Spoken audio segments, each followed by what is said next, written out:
The auditorium held 4,000 people, and for exactly 3 seconds after the dean announced my name, it was completely silent. I'm Francis. I'm 22 years old, and I was standing behind a curtain of heavy navy velvet, holding index cards I had memorized so thoroughly I no longer needed them, listening to that silence expand into the kind of applause that fills a room from the floor up. I could feel it in my sternum before I heard it properly. And somewhere in that crowd, third row from the left, I would find out later, in the seats reserved for Victoria's family, my parents were sitting with programs in their laps and the particular expression of people who have just understood something they cannot ununderstand. They had come for my twin sister's graduation. They did not know I was enrolled at the same university. They did not know I had transferred here 18 months earlier. They did not know I had finished with the highest GPA in the graduating class, or that I had been awarded the Whitfield Scholarship, the most prestigious academic honor the university offered, or that I had been selected to deliver the commencement address. They knew none of these things because I had not told them, and I had not told them because they had made it very clear, 4 years earlier, that my academic life was not something they considered worth their attention. My father had said it plainly, in the living room of the house where Victoria and I grew up, on a Tuesday evening in late August when I was 18 years old and sitting across from him with a folder of scholarship applications and a list of universities I'd researched for months. He had looked at the folder, then at me, and said, "Francis, I'm going to be honest with you. Victoria has always been the one with the potential. We're investing in her. I don't see the return." My mother had said nothing. That was its own kind of answer. I carried those words into every early morning shift, every library closing, every weekend I worked instead of rested, every scholarship application I filled out alone at a second-hand desk in a studio apartment that cost me $600 a month and kept me close enough to my first university to walk to class. I carried them forward and used them the way you use something sharp, carefully, purposefully, with both hands. Now I was 22. And the navy curtain was moving, and I was walking out into 4,000 witnesses. I had not planned this as revenge. That's the honest answer, and I want to be honest about it, even now. I had planned it as survival. And then, somewhere along the way, survival had become something else entirely. Let me go back to the beginning. Not the very beginning, not the childhood, not the years of growing up alongside Victoria in the same house with the same parents and learning, slowly, that same did not mean equal. That story is longer and more complicated than what I need to tell you. What I need to tell you starts 4 years ago, in the August before everything changed. Victoria and I are twins. Fraternal, not identical. We have always looked enough alike to prompt strangers to comment and different enough that anyone who knew us would find the comparison strange. We have the same dark hair, the same angular jaw, a similar way of tilting our heads when we're thinking. Beyond the physical, the resemblance ends. Victoria has always been warm and easy and instinctively social, the daughter who remembered birthdays and planned surprises and made rooms feel lighter. I have always been the daughter who asked questions at dinner and stayed in the library on Friday evenings and found most social performances exhausting. My father liked easy. My mother liked peace. Victoria gave them both. I gave them, I think, a kind of low-level anxiety, the feeling of a variable they couldn't predict. They were not cruel people in the obvious ways. They didn't shout. They didn't exclude me from meals or tell me openly that they loved Victoria more.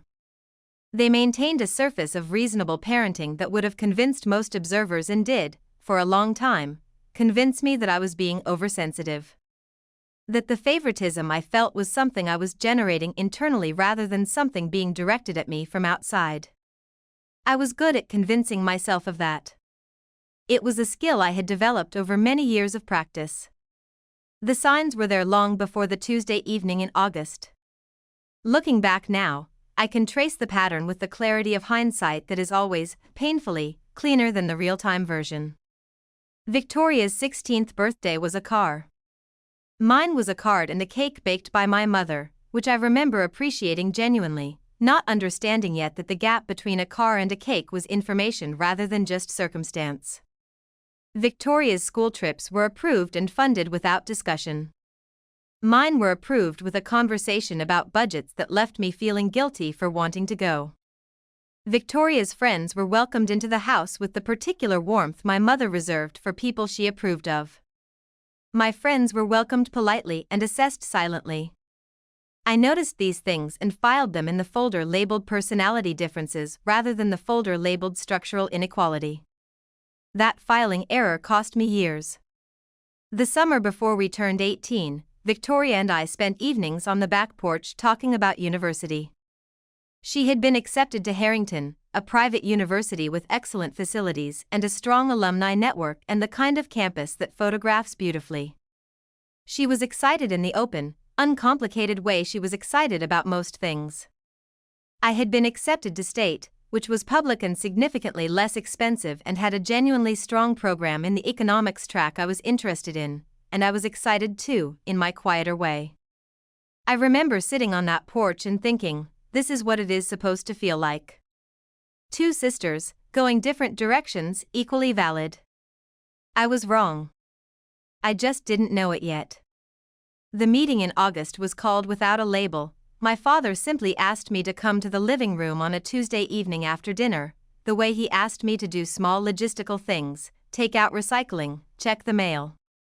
There was nothing in the tone of the request that warned me. I brought the folder because I had been waiting for a good moment to talk about the scholarship applications I'd been working on, the forms that required a parent's financial information. I thought this was that moment. It was not that moment. My father sat in the armchair he always sat in. My mother was on the sofa with her hands folded in her lap, which was the physical arrangement she assumed when she wanted to be present for something without being responsible for it. I sat on the other chair, the one near the window, with the folder on my knee. He said it without preamble. Not cruelly, that's what I keep coming back to, even now. Not with cruelty in his voice. With the calm of a man delivering a business decision he had already made and was now communicating as a courtesy. Francis, I'm going to be honest with you. Victoria has always been the one with the potential. We're investing in her. I don't see the return. I sat with the folder on my knee and looked at him. I didn't cry. That surprised me, at the time. I had expected to cry, or to argue, or to feel something large and immediate. What I felt instead was a kind of interior stillness, a silence that spread from the center of my chest outward.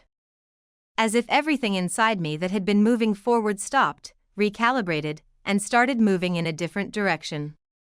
My mother said, "We'll always support you, Francis. But the tuition at a private university, it's just not something we can justify for both girls. Harrington cost 4 times what State cost. They were funding Victoria's full tuition, room, board, and expenses. They were offering me nothing. And framing it as we can't justify it for both girls rather than we don't want to justify it for you was the linguistic sleight of hand I would think about for years. The way people construct the language of limitation when what they actually mean is the language of choice. I took the folder home that evening. I sat at the second-hand desk I would not own for another month and I opened a blank document on my laptop and I wrote, in plain text, without formatting, "They think you are not worth it. Prove them wrong." I left it open on the screen. I looked at it for a long time. Then I started researching scholarships. Something shifted in me that night that I didn't fully understand until much later. I had spent 18 years trying, in various small ways, to earn a kind of regard from my parents that never quite materialized. I had been good at school, helpful at home, measured in my requests, careful about the impression I made. All of it had been, on some level, a performance for an audience that wasn't watching closely enough to notice.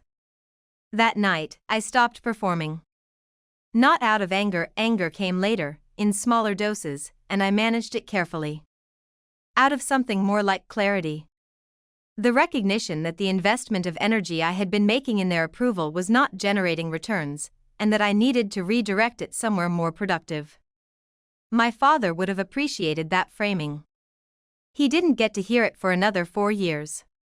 The first year at State was the hardest. Not academically. Academically, I was fine, better than fine, genuinely engaged in work that interested me for the first time in my educational life. Financially and logistically, it was brutal. I worked 2 jobs, a morning shift at a coffee shop 6 blocks from campus that required me to be up at 4:30 3 days a week, and a weekend position tutoring high school students in math and English. I lived in the studio apartment that cost $600 and ate with a discipline that I called budgeting, and that was, if I'm honest, something closer to rationing.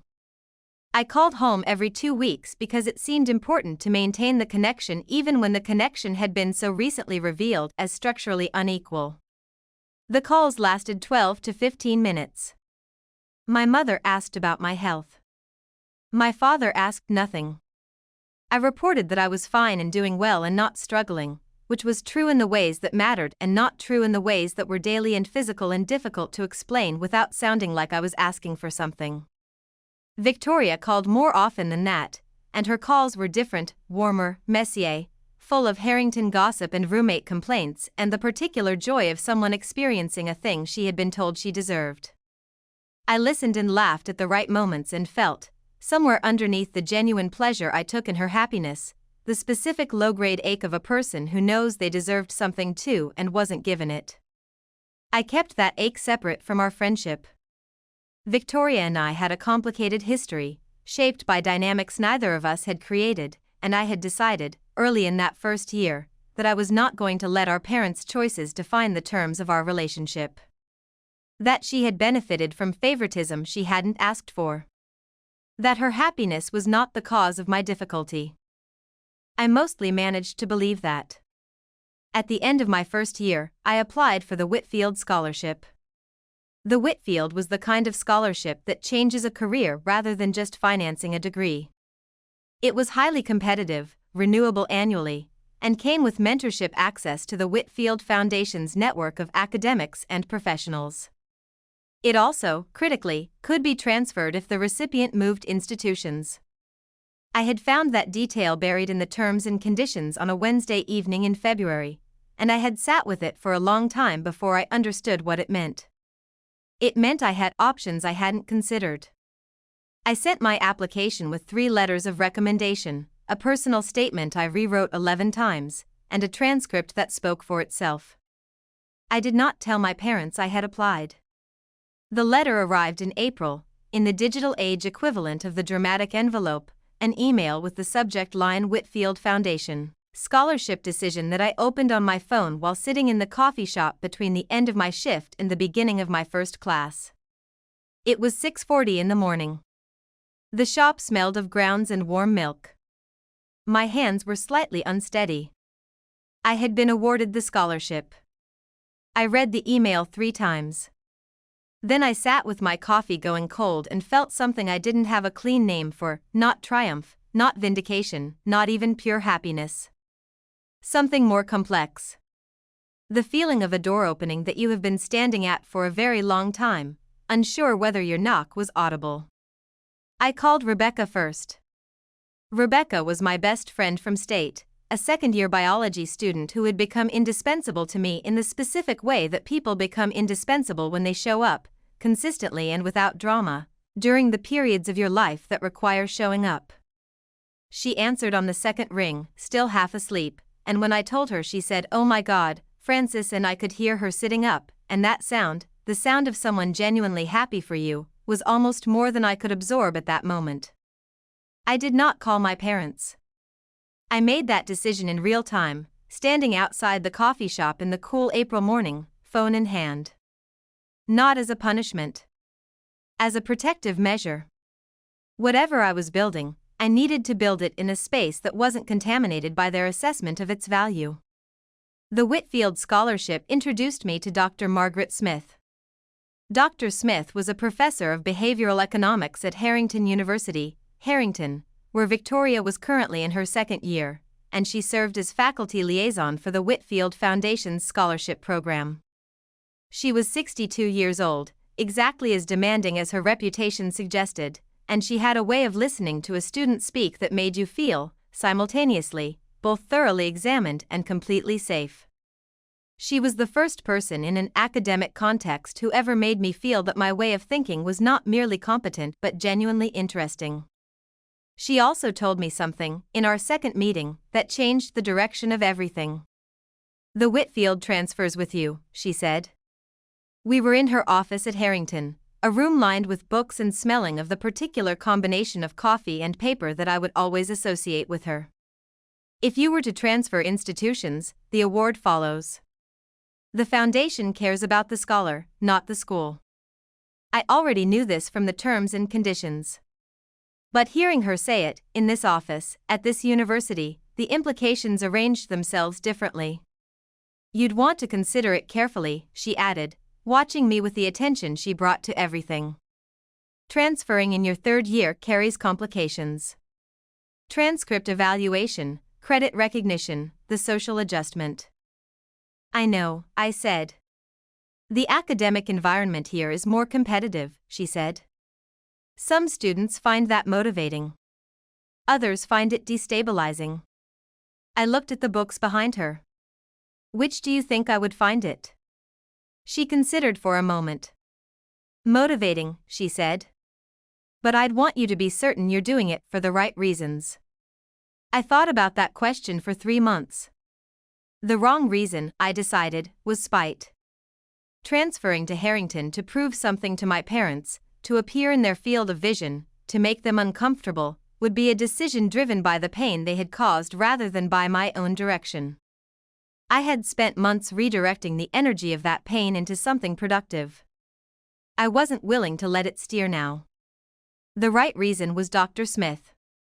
The right reason was the academic environment she had described, the research opportunities, the Whitfield Foundation's network, the specific shape of the program that matched the shape of what I wanted to do. The right reason was that Harrington was genuinely the better institution for the trajectory I was building, independent of who else was enrolled there. I told myself this clearly and examined it from multiple angles and concluded that it was true. It was also true that the secondary benefit, the possibility that my presence would eventually become visible to people who had written me off, was not nothing to me. I want to be honest about that. I wanted to be seen. Not to punish. But to be seen. That wanting was the thing I was least proud of, and also the most human thing about me. I applied for the transfer in November of my second year. I was accepted in January. I did not tell Victoria. This is the decision I have thought about most, in the years since, and the one I find most difficult to defend cleanly. Victoria was my sister. She was enrolled at Harrington. I was about to join her there, in secret, and I chose not to warn her. My reasoning, at the time, was that Victoria had a relationship with our parents that I did not have access to, and that telling her risked the information reaching them before I was ready. I told myself I was being strategic. Looking back now, I think I was also being cowardly. I was afraid that if I told Victoria, she would say something to complicate my plan, not maliciously, but by introducing a perspective or a reaction I wasn't prepared to manage. I chose the certainty of silence over the uncertainty of honesty, and that choice cost us something that took time to rebuild. The Tuesday I arrived at Harrington for my first semester, I walked across the quad in the early January cold with my bag on my shoulder and felt, for the first time in 2.5 years, a version of the thing I had been chasing without naming it. I felt like I was exactly where I was supposed to be. I ran into Victoria on my third day. She was crossing the quad toward the arts building, wearing the yellow coat she'd had since high school, earbuds in, moving with the particular velocity of someone slightly late for something. She looked up and stopped, and her face went through a sequence of expressions so rapid I couldn't catalog them all. A shock, then a complicated something I couldn't immediately read, then a slow transition towards something that might have been, underneath everything else, relief. "Francis," she said. "Hi," I said. We stood in the cold for a moment. "You transferred," she said. "Yes." Another pause. She pulled out one earbud. "How long have you known?" "Since January of last year," I said. "I applied in November." She looked at me with the expression I associated with Victoria at her most honest, the one she used when she had stopped deciding what to feel and was just feeling it. Mom and Dad don't know. No. She absorbed that. Are you going to tell them? Eventually, I said. When the timing is right. She looked at me for a long moment, and I saw something move through her face that I had not expected, not the discomfort of someone who has been deceived, but the quieter discomfort of someone who was beginning to understand something they'd been avoiding. She knew what our parents had done.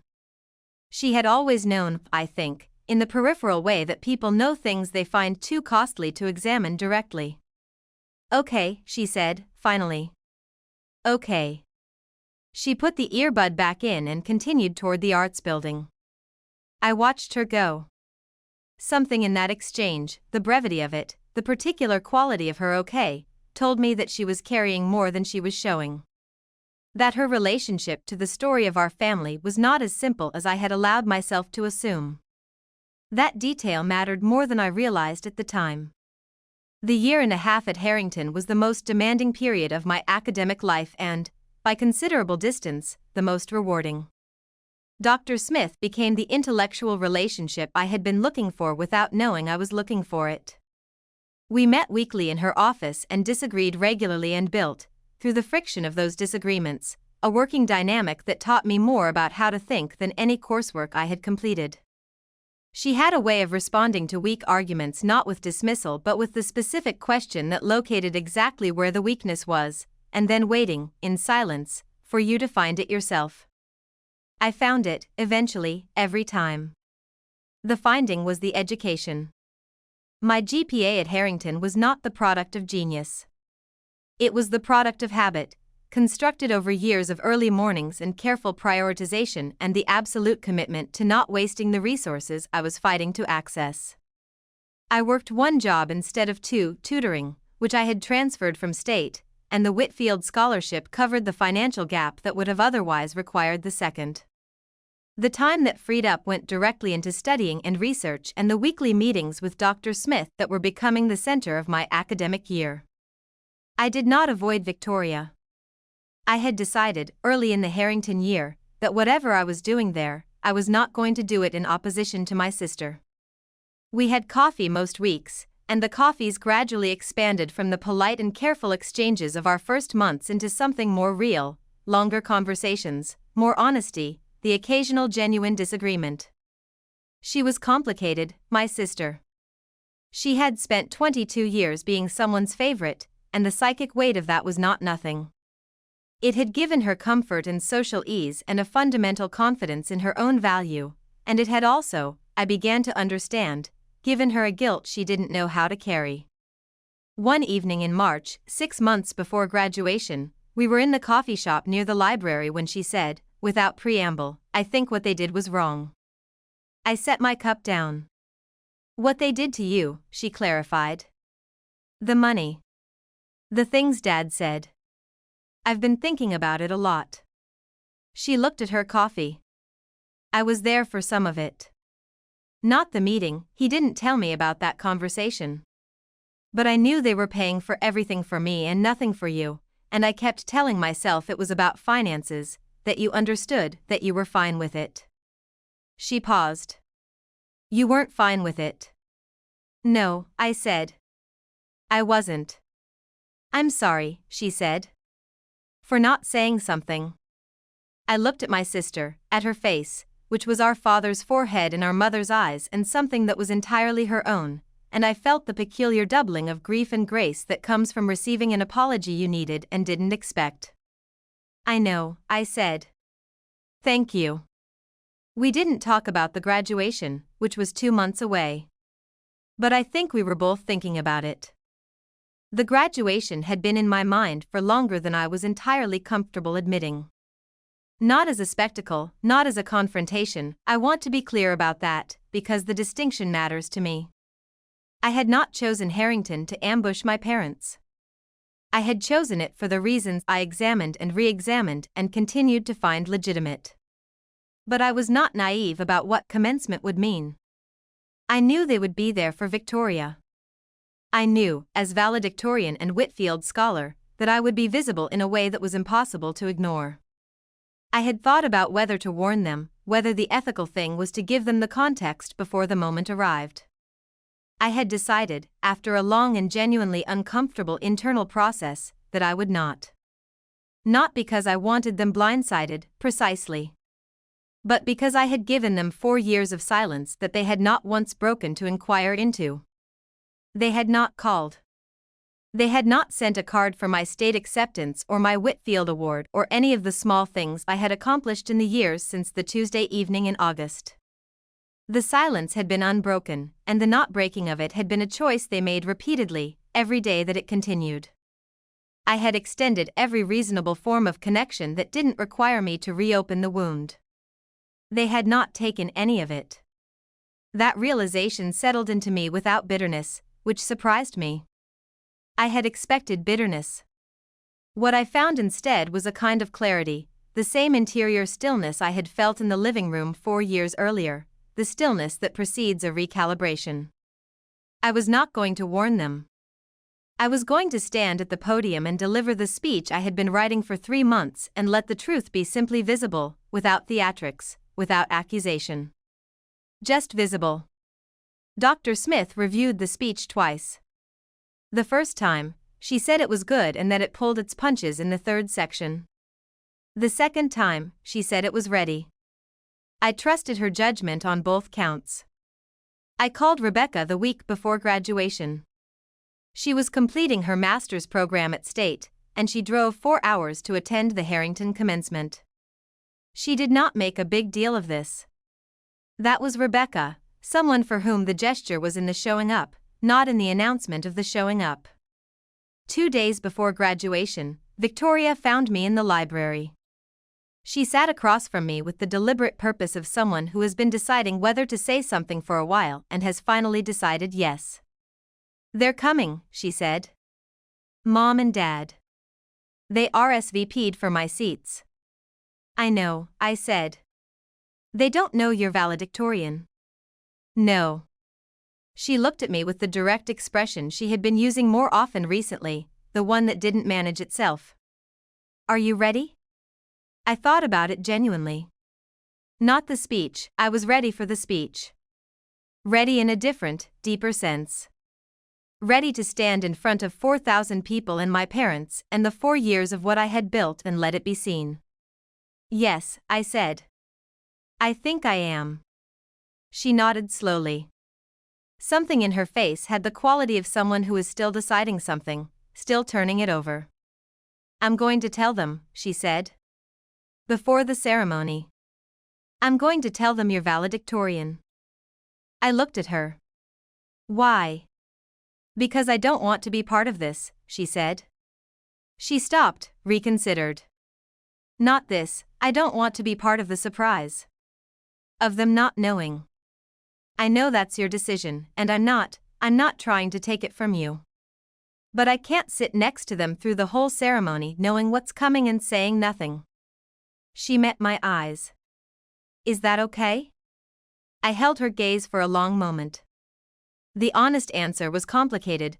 Part of me wanted the full impact of the moment, unmediated, and part of me recognized that my sister's discomfort with the deception was itself a form of growth, a movement away from the comfortable compliance that had characterized her relationship to our family dynamic for years.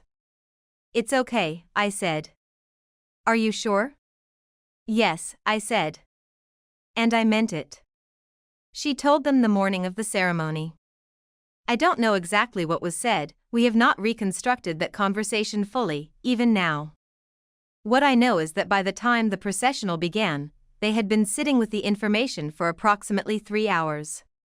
The Harrington commencement was held in the university's main auditorium, an enormous room with the particular acoustics of spaces built to carry sound, every word from the stage reaching the back rows without effort, every silence registering. 4,000 people. I stood behind the navy curtain and felt, for the last time before everything changed, the specific quality of privacy that would end the moment I walked through it. The cards in my hand were warm from my grip. I had eaten breakfast. I had slept 6 hours, which was more than I usually slept before something significant. I was, as much as a person can be in the minute before a life-altering moment, calm. The dean's voice carried through the curtain, Whitfield scholar and this year's valedictorian, Francis Townsend. 3 seconds of silence. Then the applause. I walked through the curtain. The lights at the front of the stage were bright enough that the audience resolved into a texture rather than individual faces. But I had identified the third row on the left before the processional began, during the setup, and I knew the approximate coordinates of the 2 faces I was looking for. I didn't look for them. I looked at the podium, and I walked to it, and I arranged my cards in the order I no longer needed, and I looked out at 4,000 people and felt the particular stillness of a person who has arrived at the exact place they were moving toward. I began. I won't reproduce the speech in full, it was 15 minutes long, and most of it was about things that are specific to that graduating class, to Harrington's academic culture, to the particular themes of the year we'd all completed. But the section that mattered, the section Dr. Smith said pulled its punches the first time I showed it to her and did not pull them the second time, came about 8 minutes in. I said, 4 years ago, I was told by someone who should have believed in me that I wasn't worth the investment.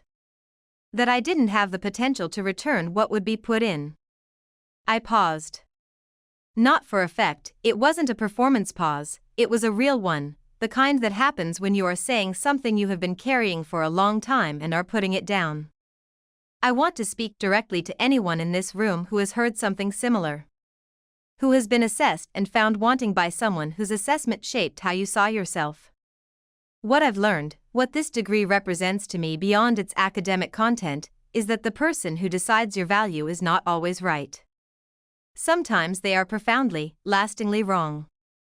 And the work of your life is not proving them right. It is deciding, quietly and completely, that their verdict is not the final one. The room was very still. The final verdict, I said, is yours. The applause that followed was the kind that starts before a sentence is finished, a wave from the front that the back rows join before they fully understand what they're joining. I finished the speech. I returned to my seat.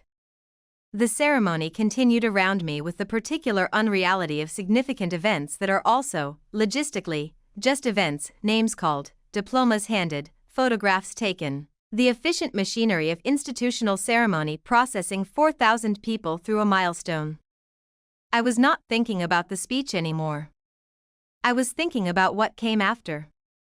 What came after was my mother.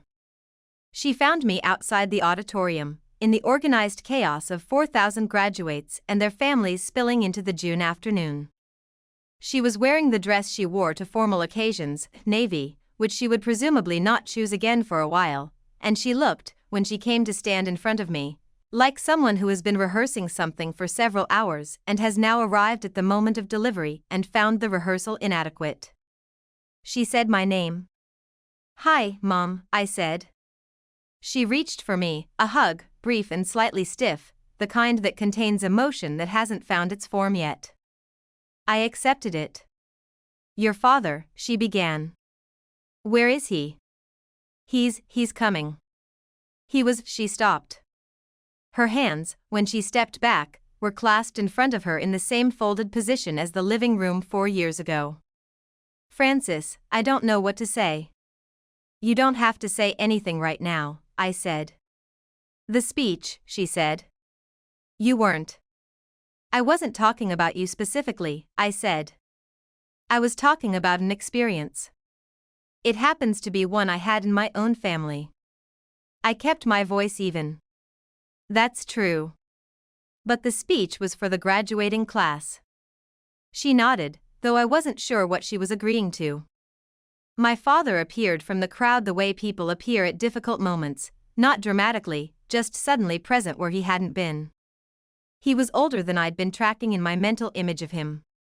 The years since the living room had added something to his face that I associated with the particular aging that happens in people who are carrying something they haven't resolved.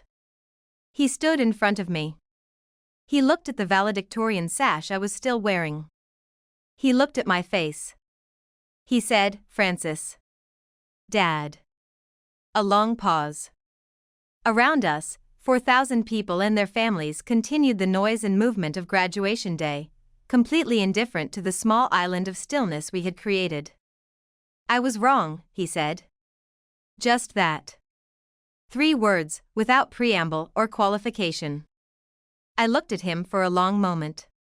He was not a man who apologized easily. I knew that from 22 years of observation, knew it from the specific quality of the silence that had followed the Tuesday evening in August, the silence that was not regret but avoidance. What I was hearing now was something different. Not a performance. Not a strategic concession. Something that had the texture of actual reckoning. I didn't rush to fill the space it created. "I know," I said, eventually. He nodded. His jaw moved slightly, the way it moved when he was processing something he didn't have words for. "Your sister told us this morning," he said. "About the scholarship. The valedictorian." He stopped. I didn't. Another stop. "I've been sitting here for 3 hours thinking about what I said to you. In the living room. I remember it very clearly," I said. "I know you do." A pause between us that had the quality of something being weighed. "I'm not ready," I said, "to have this conversation today. There are things I need to say to you and things I need to hear from you, and I'm not in the right place for them right now." I was surprised by how steady my voice was. "But I want to have them. When I'm ready." He looked at me with an expression I didn't have a name for. Not relief, relief was too uncomplicated. Something more like the face of a person who has received less than they hoped for and more than they expected, and is trying to calibrate their response to both. "Okay," he said. "Okay," I said. Victoria appeared beside me. She had the careful, watchful expression of someone who has been monitoring a situation from a distance and has decided the moment is right to re-enter it. She put her hand briefly on my arm, not a gesture she usually made, not quite within the vocabulary of how we touched, and it said something she was still learning to say out loud. My mother was crying.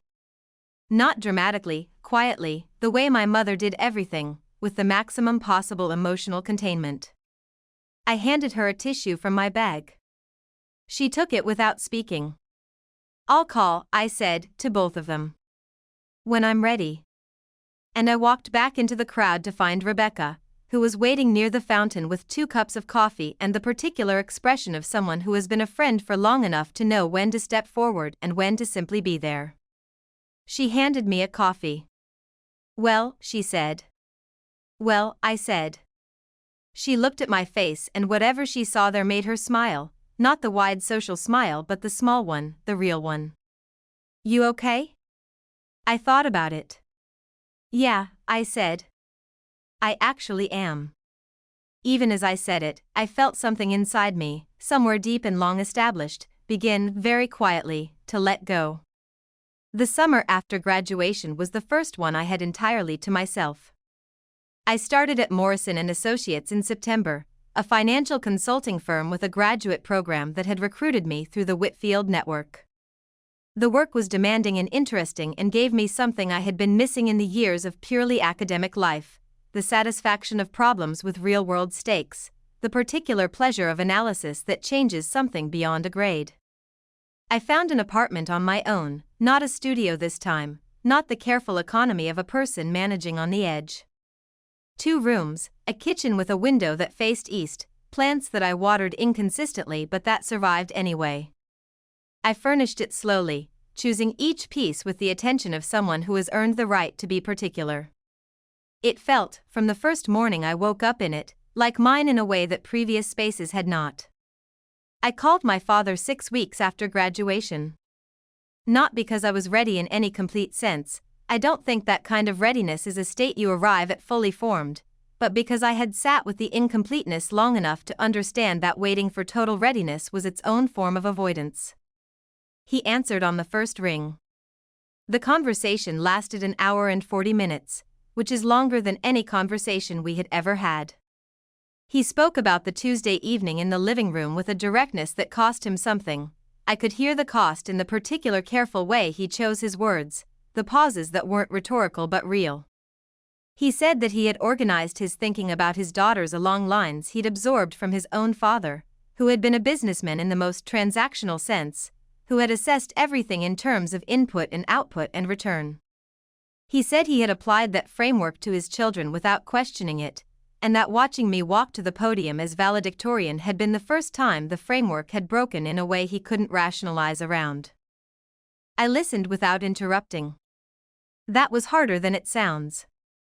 The habit of 22 years, of managing my responses to keep conversations from escalating, of absorbing difficult things quietly, was hard to override with something more honest. But I had been working on that. The framework was wrong, I said, when he had finished. Children aren't investments. And potential isn't something you can assess at 18. I know that now, he said. I need you to understand that knowing it now doesn't erase what it cost me, I said. Not to punish you. Just because it's true and I need it to be acknowledged. A pause. I understand, he said. I'm sorry, Francis. For all of it. I thought about the words. I turned them over, checked them for the particular hollowness of apology as performance, and found them not hollow. Imperfect, incomplete, carrying the weight of 22 years that couldn't be dissolved in one conversation. But real. I hear you, I said. I'm not there yet, with forgiveness, I mean. I'm working on it. But I'm not going to close the door. He said, that's more than I deserve. Maybe, I said. We'll see. The conversation with my mother came 2 weeks later, and was different in its texture, less direct, more circling, the particular style of a woman who expressed feeling through proximity rather than statement. She said she wished she had spoken up in the living room that August evening. I believed her. I also believed that she had been choosing, for 22 years, the peace of compliance over the harder work of honesty, and that one regret did not resolve a pattern. I said so, gently but clearly. She received it with the stillness of someone absorbing something they know they earned. Victoria and I had dinner every few weeks. The conversations had acquired a depth that I found genuinely surprising, not the depth of resolution, which implies that things have been fully worked through, but the depth of two people who are in the process of actually knowing each other for the first time. She had started therapy. She mentioned it without fanfare, in the way she mentioned practical things she had decided to do. I respected that immensely. One evening in October, she said, "Do you ever think about how different it would have been if they'd just treated us the same?" I thought about it. Sometimes, I said. Less than I used to. What changed? I considered. I think I stopped needing the different version, I said. The version where they did it right. What happened is what happened.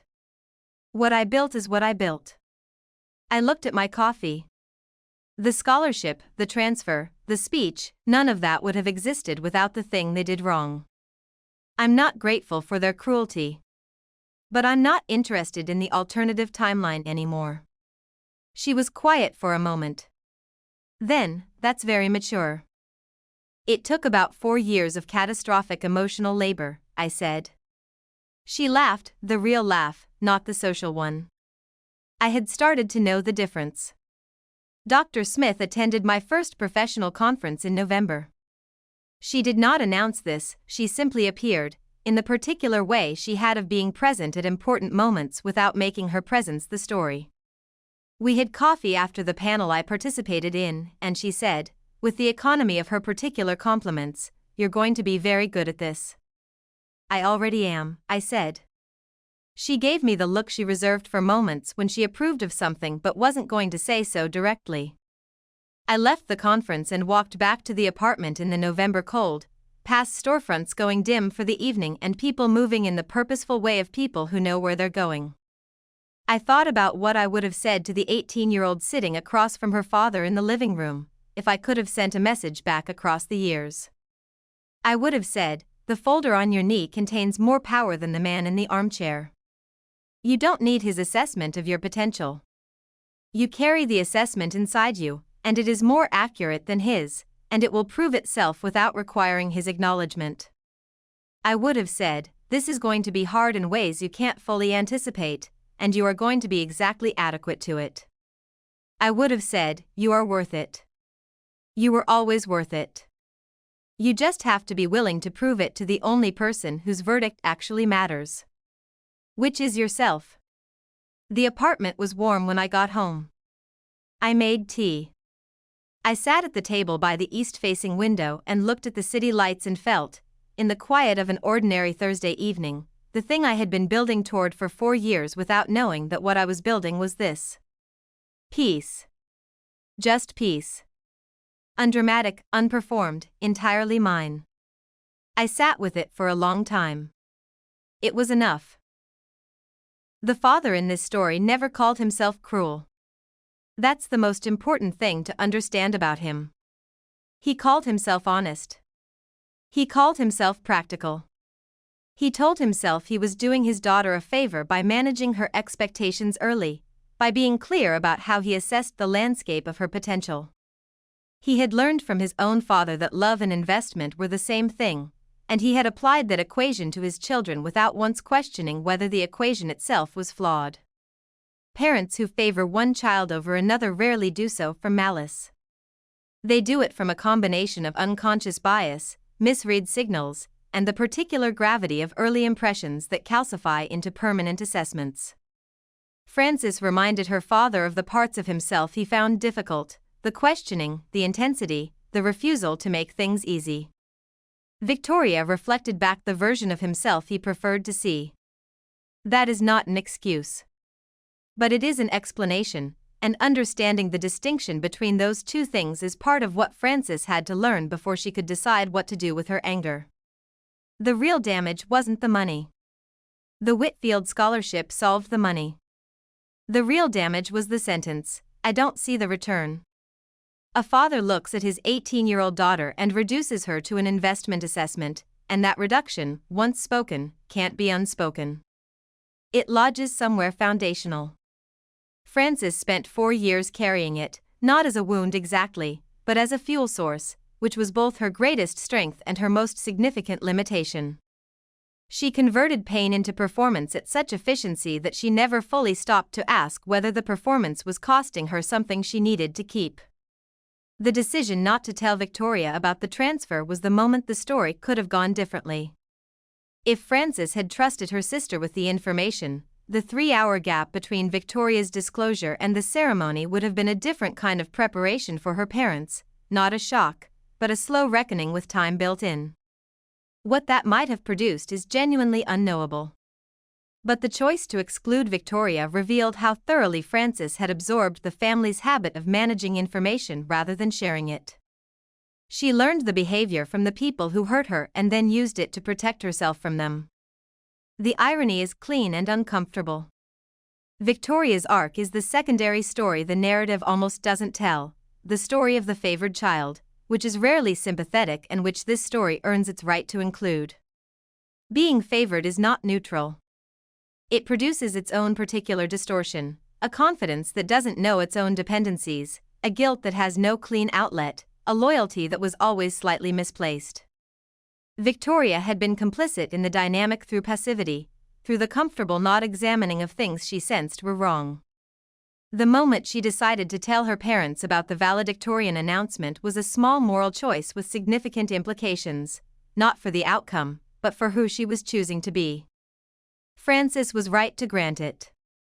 The speech was not revenge. But it was also not purely innocent. The line about being told you are not worth the investment was aimed, and everyone in the room who knew the story understood the aim. What made it work, what kept it from becoming something uglier, was that Frances genuinely believed the universal version of what she was saying. She had arrived at the truth through personal pain, but the truth itself was bigger than the pain. That's the difference between testimony and accusation. She testified. She did not accuse. The conversation with her father, 6 weeks after graduation, was the most important event in the story that no audience sees. The ceremony was the spectacle. The phone call was the substance. And the substance was two people trying to have, for the first time, an honest conversation across a gap that 22 years of avoidance had made very wide. Frances's willingness to make that call, to not close the door, to leave space for her father's imperfect and costly apology, was the final act of the story's real arc. Not the triumph at the podium. What stays with me most about Frances's story is not the speech, as powerful as it was. It's the moment she hands her mother a tissue. Her mother is crying. Her mother, who sat in silence in that living room 4 years ago, who chose peace over honesty every single time it mattered, that woman is crying at her daughter's graduation. And Frances, without drama, without a word, hands her a tissue. That gesture contains everything. The grief that isn't resolved. The love that isn't gone. The boundary that holds without cruelty. The particular quiet maturity of someone who has been deeply hurt and has decided, against considerable odds, to remain open. We talk a lot about the people who wrong us. We talk less about what it costs to stay human after they do. Frances paid that cost every day for 4 years. What she got in return wasn't just a diploma or a scholarship or a standing ovation. She got herself back.